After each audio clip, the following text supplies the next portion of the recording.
Hi, I'm Shay from Bitly's marketing team. Today we're going to walk through how to quickly and easily shorten links using Bitly's Chrome extension. First, you're going to go to the Chrome Web Store and search for Bitly.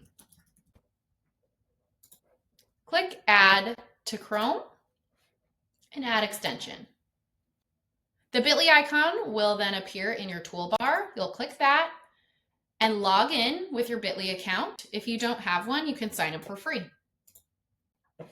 Click Allow the authorization, then go up in your toolbar,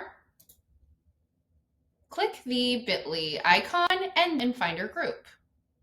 For the purposes of today, I'm using Danny Donuts. You may also only see one group. Then click Get Started. You're going to then navigate on over to the URL that you'd like to shorten, go back up to your toolbar, pin the extension, and click the Bitly logo.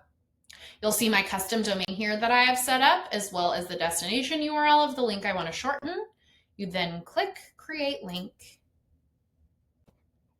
Now you see some customization options. I'm going to customize the back half here and say Chrome Marketplace. Then you're going to click Save Changes. Copy this link up here. You can use it in your social media, your emails, really anywhere. You've successfully set up the Bitly Chrome extension, and now you can easily share shorter and more memorable links, as well as track their performance in the Bitly Connections platform.